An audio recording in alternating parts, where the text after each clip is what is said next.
Hello and welcome to the STEMCstudio channel. In this video we will be taking a look at reflections using our newly minted geometric number object, which was developed in the Geometric Algebra first course. So this is a continuation of that course, so we're just going to kind of like start looking at some applications of this geometric number and kind of like get comfortable with it and get comfortable with some of the operations.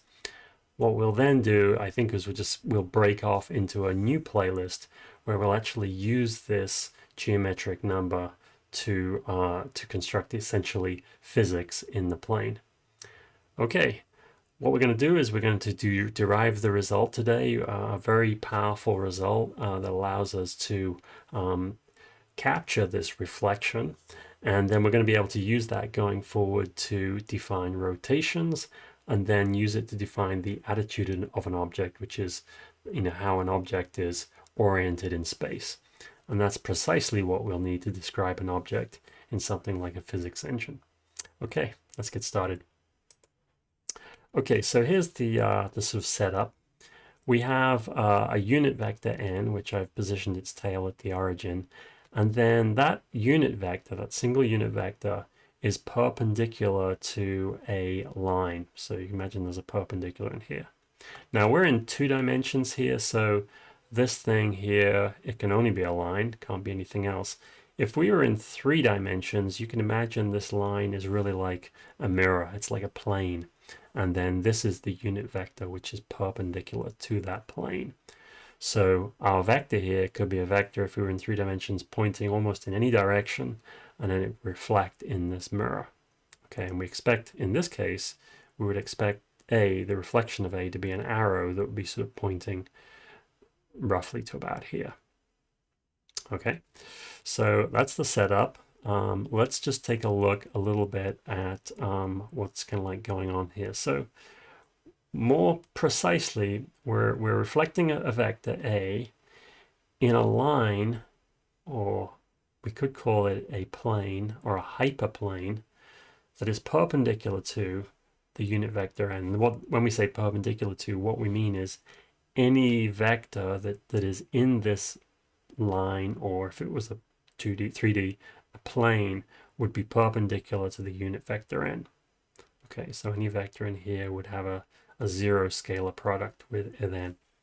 And then our recipe for computing the reflection of A is essentially to figure out how much of A is in the direction of n, and that part is going to be reflected straight back. So if A was along this line, it would be reflected straight back, and the remainder, the part which isn't in the direction of n, the remainder is not changed, and that would be just added on. So here's the reflected part, and then the bit that's unchanged, and then you get a resultant, which is A is somewhere over here.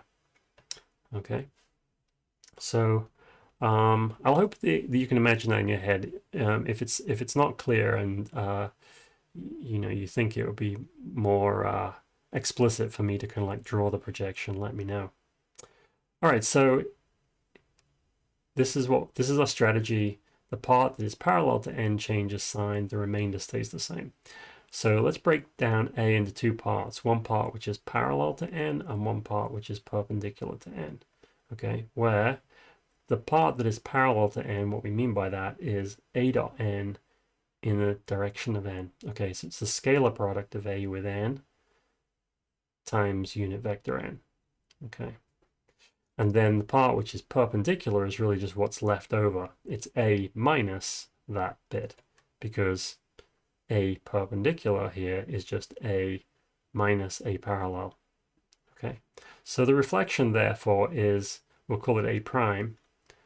A prime is equal to A perpendicular. Okay, that bit doesn't change, but then we add the negation of the A parallel, the part which is parallel to n, which is just the same as subtraction. So it's A perpendicular minus A parallel.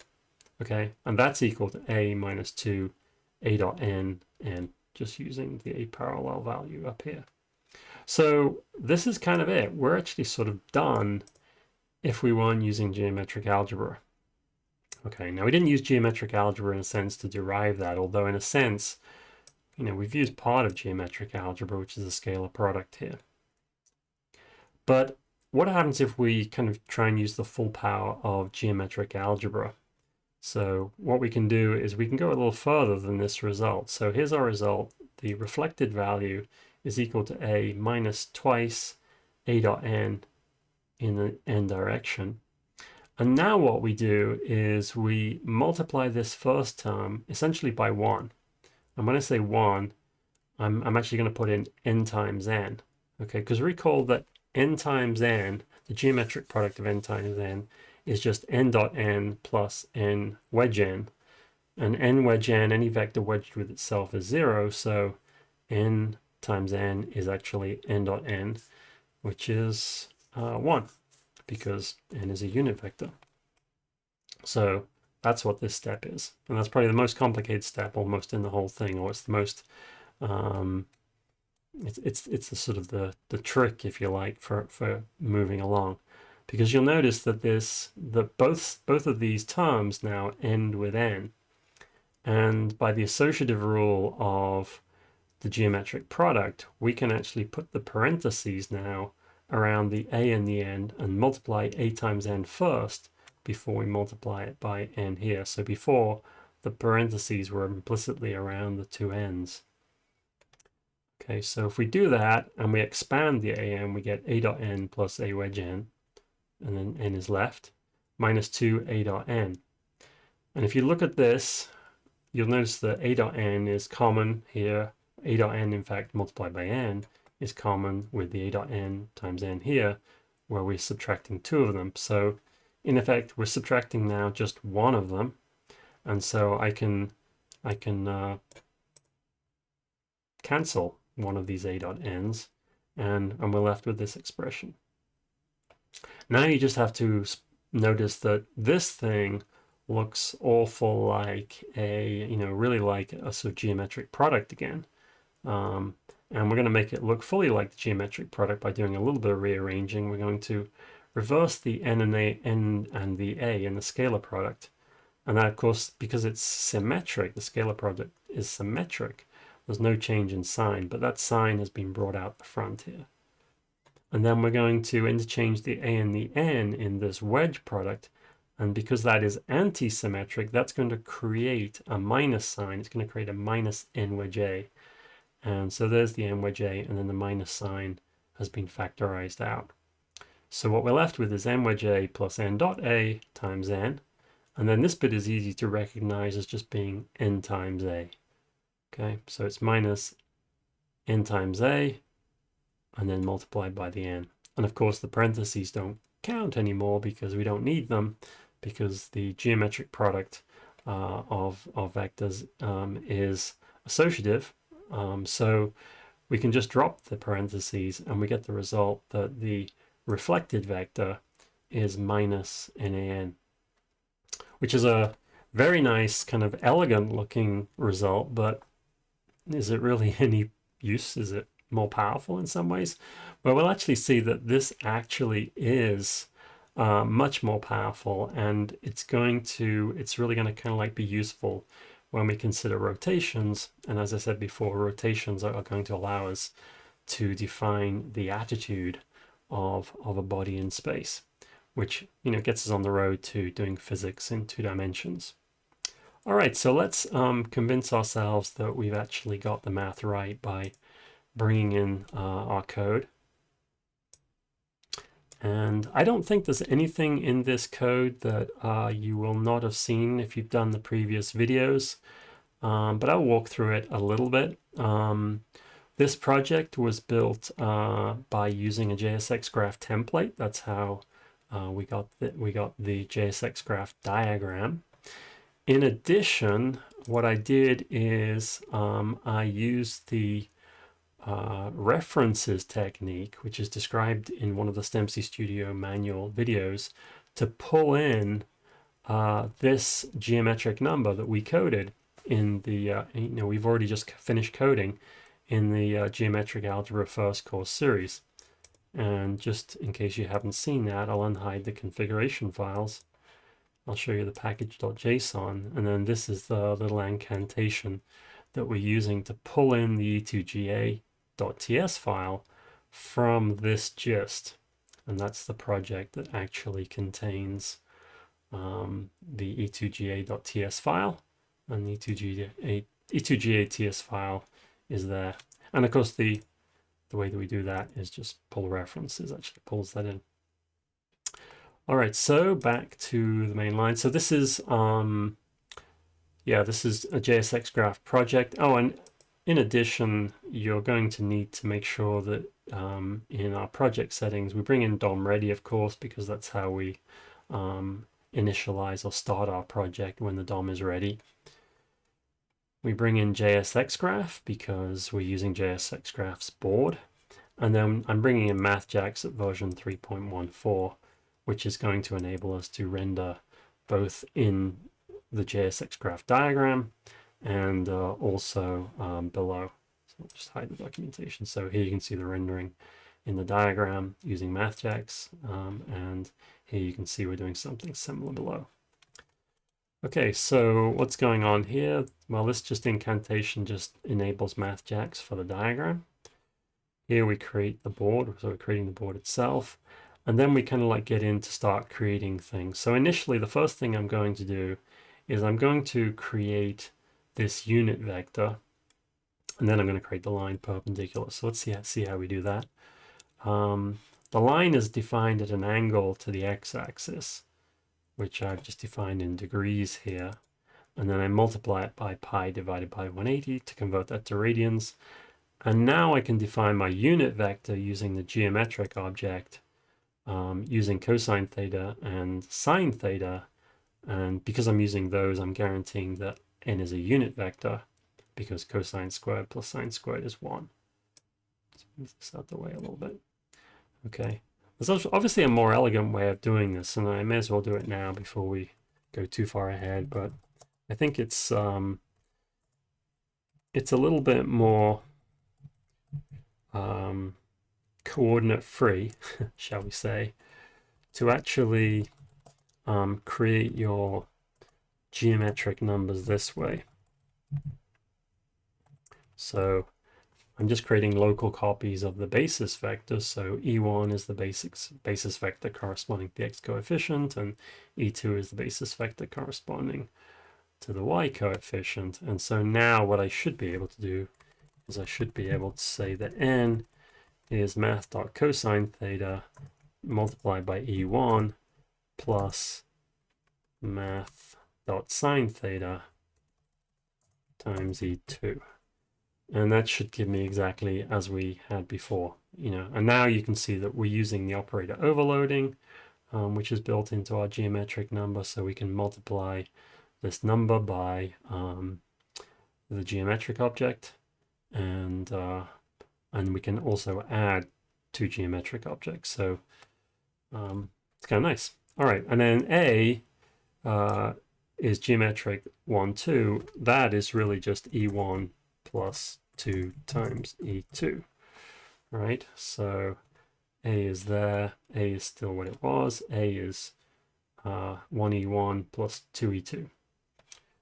All right, so I'm writing these to the DOM, and then just recall that write to DOM actually is just a function which was already defined for reporting errors, but it happens to be a pretty useful way of actually writing anything down to the DOM area here. So that's why I use it. And we import it up here. So write to DOM, and I'm using string interpolation, so I got backticks. And then the double dollars, or this double backslash, and then square braces, double backslash, close square braces, is just the way that you kind of let MathJax know that this is a string that needs to be replaced by the sort of symbol notation. Okay. And actually, for this to be right, we don't want toString, we want the toLatex version, right? LaTeX, like that, rather than toString. And yeah, that way I get these subscripts on my basis vectors, which is kind of nice. Okay, so how do we build this thing? So the way I'm building it is I drop a point at the origin here. So if I actually showed you that, make it visible. Let's just hide that. You can see I'm dropping a point at the origin. I'm also dropping a point at the place that n ends up at, the head of n ends up at, because n is actually a position vector. Well, used in this way, n is a position vector. So I create a point at there too. You can see that. So there it is. And then what I do is I create a line through, just format, through the point O and the point N. And that's dashed, and I make it a light gray color. So that's this line here, just because I want to see the whole line. And then I'm creating the arrow, which goes from O to N. And that's like a line segment with an arrowhead on it. So that's how you simulate an arrow. And then we can put the name, and we use a little bit of MathJax over here just to set n on the end. So let me hide these. So initially when I created this, I obviously had the points were visible, then I created the arrow, and then I make the points invisible, and that way you just get to see the result. Okay, now what I want to do is I want to visualize this perpendicular. So I can create a perpendicular object. So this thing actually returns a jxg.perpendicular, but we don't need to keep the perpendicular object, so I don't assign that to anything. And when you create a perpendicular, you need a line and you need a point that the line goes through. So the line that it's going to be perpendicular is actually the line defined by the arrow, or it could have been this line here. I could have used that one too. And it goes through the origin, so that draws this line. All right, and then finally, I want to draw this arrow OA. So I create a point at the tip of the arrow up here, and then I create the arrow from the origin point to the point A, and I'm making it blue. Okay, this notation is just first two digits are red, next two digits are green, last two digits are blue, and it's hexadecimal, so FF is, what is that, 256, I think, 128 or 256, I can't remember which. Yes, it's 256, because the whole range of FF goes from minus 127 to 128, so it's 256. All right, so, or rather 255, it goes from 0 to 255. Okay, hope I didn't confuse you there. That's so you can look up that if you don't know how colors work, just look up hexadecimal colors. All right, so finally, I use math.typejax.typeset. That just forces MathJax to render the stuff in the DOM here that we wrote using our write to DOM. If you didn't do that, you would not get that thing rendered properly. You see the JSX graph is okay, but that's different from our board at the bottom. And the reason why we need to actually tell MathJax is because we do like a delayed loading because of our DOM ready. So MathJax thinks it's done, and then we have to kind of like say, hey, you're not done yet. So run through the output, the tree again. HTML. Okay, so what we want to do now is we want to actually just take a look at our reflected vector. Now, I suppose what we could do is we could kind of like just play around a little bit and take a look at the vector, which is the part of A which is like n, because that really was, we had a formula for that. So const A parallel, I'm just going to say A para, okay, for A parallel, is equal to, and this is going to be a scalar producted with n, so this is a dot n multiplied by n. Okay, so here we're using our geometric number here, and we're using the scalar product, which is going to return another, it's just going to return a scalar value times n. And if we plot that, then let's see if we can do that. So we need a point, so let's let's borrow the origin point here.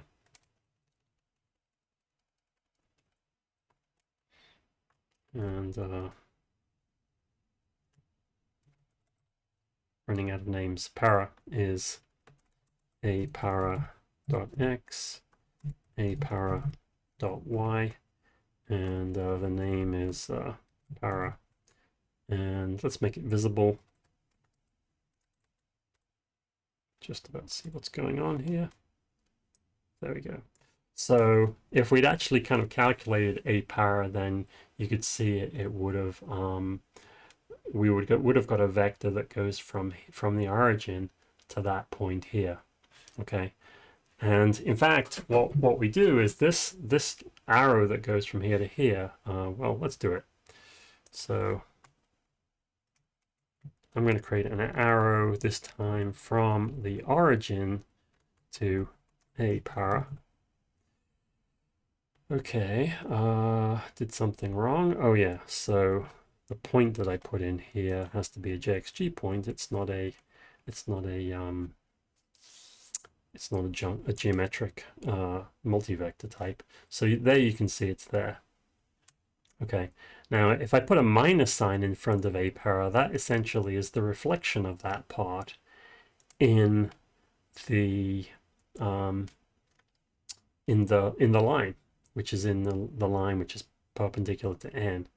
And I do believe we've implemented unary minus in our geometric number, so I'm allowed to just put a minus in front. That works. And so you can see that now this is sort of minus para down here. Okay, and now all we have to do is take the remainder, which would be the arrow that goes from here, and add it to that, and we end up with our reflected vector ends up here, so it goes from the origin to over here. Okay, I'm not going to do that, I'll let you imagine that, but that's kind of like basically sort of the idea of the construction. Okay, so let's create our reflected vector. I will call it, say, b. So const b equals minus n times a times n. So again, we're using operator overloading. B is a geometric. And what we want, so this is our computed multi-vector. It's a vector, and so if we have it going from the origin, it's a position vector then. So we can plot its point. So let's create the point for B that it ends on. Just drop that in here. We'll call it B. And we're creating a point to B dot X and B dot Y. And that, of course, is called B. And let's make it visible. And so there's B. It's kind of looking promising. It looks a little bit like a reflection. And then what we're going to do is we're going to draw our arrow, which is going to be the arrow from the origin to that point B. Let's make it, say, red. Red for reflection. And call it vector B, which is like A primed. Okay, so that's just basically saying consecutive blank lines are forbidden. Sure, okay, so linting. We'll just leave it there, makes it pretty. Yeah, now let's just kind of like hide this point because we don't really want to see that point. So the point at the end of the arrow is gone. Unfortunately, it's put the name of our vector at the tail. I am not sure why that is, JSX graph. I think that may be kind of like a bug. Yeah, let's print out our vector too. So I'm just going to grab this that was used to print out our multi-vector. And we'll put B in here. And there's B. So, oh, what did I do wrong? I gotta have my typesetting below so that it formats the B stuff correctly. Okay, yeah, more consecutive lines, no doubt. Unfortunately, you can't format your way out of consecutive lines, so you just have to delete them. Okay, so that's all tidy and pretty, and you know, this is our reflected vector. It's the reflection of that. It looks kind of correct, but maybe we can, and in theory, it's correct because that's what we calculated. But let's try some examples. So I'm going to make n point vertically. No, I'm going to make it point to the right first by making the angle with the axis 0. So the perpendicular to it, the line that's perpendicular to n is this line, vertical line. Here is our original vector, and here's our reflected vector. So it does seem that the component that is parallel to n, which is this component, has been reflected and it's backwards, but the component which is perpendicular to n is just the same. So if you go up here, you're following the perpendicular part, and then if you go along here, you're adding on the negative of the parallel part, the part that's parallel to n.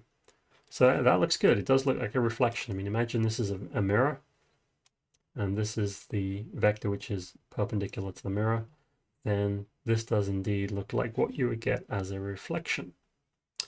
All right, let's try something else. Let's try 90 degrees. So now n is pointing upwards. Our mirror is lying along the bottom, and A is up here, our original vector, and the reflection is down here. So it does look like these angles are equal as they should be for reflection. Everything looks good. I do notice down here that we've got a sort of surrounding error, right? Because the original vector is E1, but the result is a little bit off. It'll be interesting to see if there's some way that we can calculate this. If we expanded this out fully in terms of like the basis, I wonder if we could actually kind of like calculate and avoid the rounding error that's sort of happening here somehow. That might be possible. But anyway, pretty darn close for exploration purposes. It's pretty accurate. Okay. Try a couple more. Let's try, say, 45 degrees. Yeah, that looks right. I mean, the angles in here, they look right. And in fact, let's see. If it's 45 degrees, then it looks like this thing is actually kind of like a similar triangle there. So yeah, it looks correct. And let's try another one, 135. So yeah, in that case, n is over here. That's 135 degrees. It's 9 degrees plus 45 degrees. Here's the mirror, and then here's the original, and here's the reflection. All looks good. So it seems our geometric number is doing everything it should. Here's our formula for our reflected vector, and we will be able to use that going forward. I hope you found that kind of almost like a surprise and like, wow, that's pretty amazing. A reflected vector is calculated just using minus NaN, which is such a simple expression, you can remember it. It is an expression that we will use next to do rotations, and from there we will be in a great position to actually start doing 2D physics and having bodies moving around, not only sliding around, but rotating as they go. I hope you enjoyed that. If you did, please hit the like button. Just lets me know that you like the videos and you'd like me to produce more. And if you want to see more, hit the subscribe button below. And if you've got any suggestions for ways I could improve the video, then please leave them in the comments. Okay, play around with it, kind of like get comfortable with the geometric number. Till next time, take care and happy coding. Bye-bye.